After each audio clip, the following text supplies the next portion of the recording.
My parents always put my sister first. Her illness meant my birthdays were forgotten, my gifts handed over, and my voice ignored for years. Last week, they demanded I give her the gaming laptop I worked months to buy, and I finally snapped, unleashing a decade of resentment in one raw outburst. Did I go too far, or was it the only way to be heard? Entitled parents neglected me for my sister, forgot and skipped my birthdays to accommodate her, made every Christmas about her, and forced me to give up my stuff or trade down with her. I finally lost it when they demanded I give up my gaming laptop, which I bought with my own money, to my sister. So, I called them out. Now, they've grounded me and taken away my laptop, so I'm done with them. I'm a 16-year-old male with a younger sister, 14, and I need to give a little backstory before I get to what happened recently. When my sister was 6, she was diagnosed with a rare and aggressive form of leukemia. It hit our family like a truck. At first, I didn't even understand what it meant. I just knew she had to go to the hospital a lot, got tired easily, and my parents were scared all the time. Eventually, the treatments became our whole life. For years, everything revolved around her, her appointments, her chemo, her mood, her pain, her wishes. And I'm not going to lie, I get why. It was life or death or her, and my parents were doing whatever they could to keep her alive. I'm not heartless. I love my sister, and back then, I was just a kid too, around 8 years old when it started. But that doesn't mean it didn't. Even if I understood why it was happening, it didn't make being completely sidelined feel any better. At first, it was small stuff, like missing a school event because mom was with my sister in the hospital or having to stay with a random aunt or cousin because dad was working late and no one could be home with me. But it added up fast. My birthdays started getting skipped, not forgotten completely, but more like, we'll do something later, which never came. A cake from the supermarket, no party, no gifts. I remember one year getting a bag of dollar store candy and an unsigned card when I was 11. Christmas got rough, too. We still had it, but it was all about her. I was told directly by my mom, we want to make this special for your sister, in case. Well, just in case. That meant I had to give her one of my presents if she didn't like hers or was guilted into trading because she wanted what I got. I remember one year I got a mini drone I was so hyped about. She saw it, got upset it wasn't hers, and my parents made me give it to her because she might not be here next year. I didn't even get to fly it once before she broke it. It wasn't just gifts. Anything I had that she wanted, they'd hand over without asking me. When I was 10, they got me this super comfy memory foam beanbag chair for my room. It was the nicest thing I'd ever owned. A few months later, they moved it to her room because she said she liked it.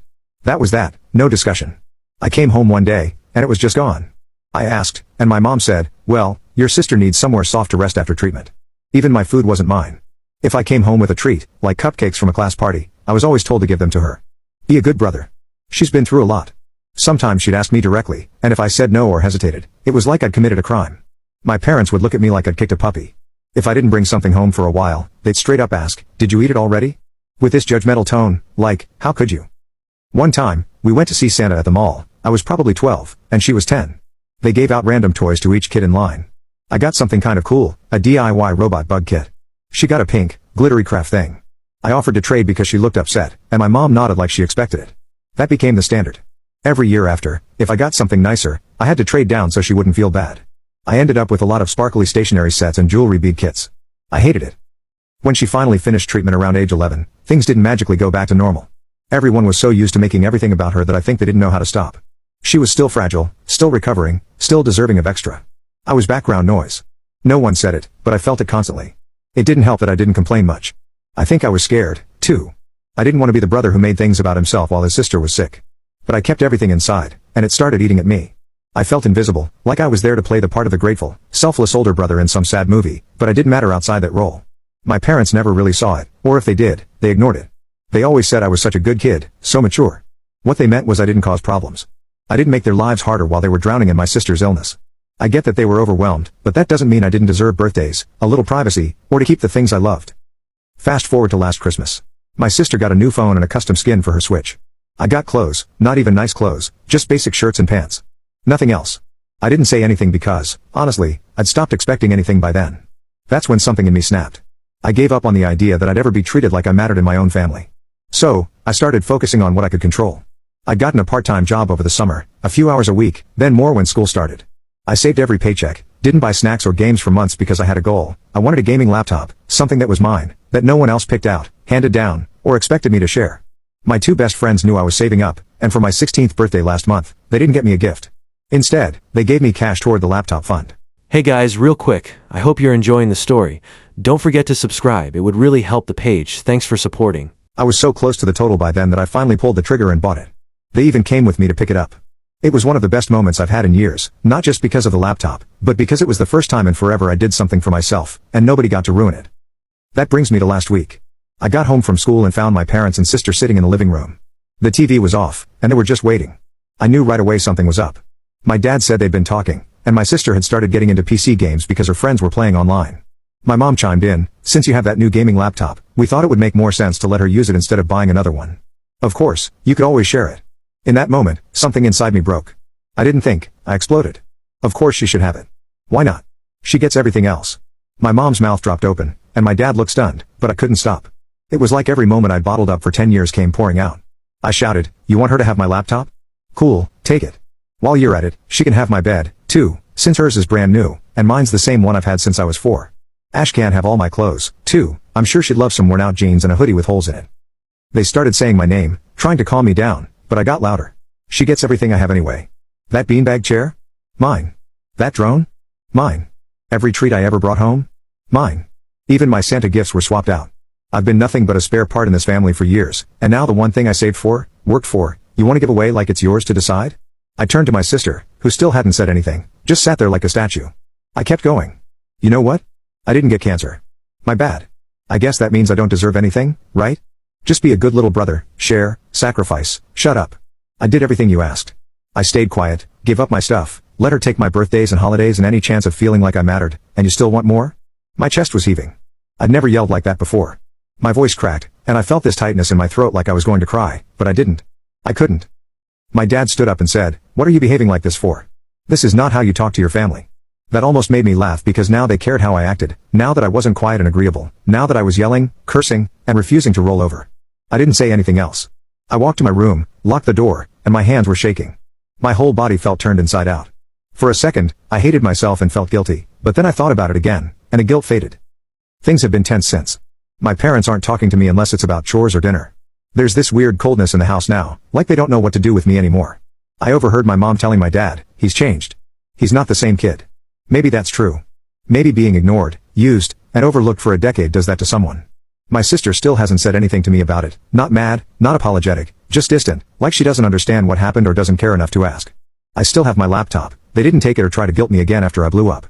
Maybe they're scared of pushing me too far now, or maybe they finally realized I'm not their doormat anymore. I don't know. I've been thinking a lot about whether I was too harsh, whether yelling was the right thing, whether I'm just bitter, resentful, and selfish, like they probably think. But I keep coming back to one question. If I hadn't stood up for myself, when would I have? Ida comments. Comment 1. NTA. Your parents should have done a better job off ensuring your needs weren't completely on the back burner. I understand it wasn't easy with your sister being so sick, but meeting your needs was, and is, also important. I'm sorry it went down the way it did, but you're right for standing your ground. That wasn't just about the laptop, it was about a lifetime of being ignored. Comment 2. NTA. Look up glass children. This is, unfortunately, a common dynamic in families with a sick or special needs sibling. The healthy kid's needs are disregarded. I'm so sorry you've had to deal with this. If you're not ready to talk to them in person, consider writing your parents a letter. Lay out how you felt during those years, how you still feel, and how this is impacting your relationship with them and your sister. I don't know if they'll change, but you might feel better saying it. Also, if you plan to leave for college or trade school, start planning now. Talk to a trusted person, look into scholarships or apprenticeships, and focus on building the life you deserve. Comment 3. NTA. That outburst was long overdue. I hope your parents listen to what you said once they're done being. Also, hide the laptop. Seriously, I wouldn't put it past them to try taking it while you're out or asleep. Put a password on it and keep it in a locked drawer or backpack when you're not using it. You earned that. They don't get to share what they didn't help you get. Update. Hey, a lot has happened since I posted. First off, thank you to everyone who commented and messaged me. I read every single one. Some of you warned me about backlash, and yeah, you were right. The night after everything blew up, my mom came into my room. At first, she acted calm, like she wanted to talk it through, but it quickly turned into layered guilt and manipulation. She said she understood why I was upset, but that I needed to see the bigger picture, that we're a family, and sometimes sacrifices have to be made, especially when money's tight. She said they can't afford another gaming laptop, and my sister wants to play with her friends, so it'd be nice if I could share. Then she added, "You've always been the more mature one." I hate that line. So, I asked, was I the mature one when you forgot my birthday 3 years in a row, or when you gave away all my Christmas gifts to her? She got defensive fast, saying I was selfish and didn't understand how hard things were back then. I said, "No, you're right. I don't understand how hard it is to ignore your son so much that he stops expecting anything.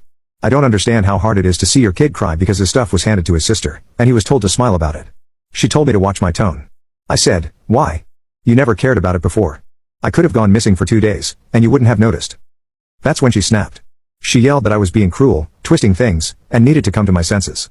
She stormed out, came back 2 minutes later, and snatched my laptop off my desk.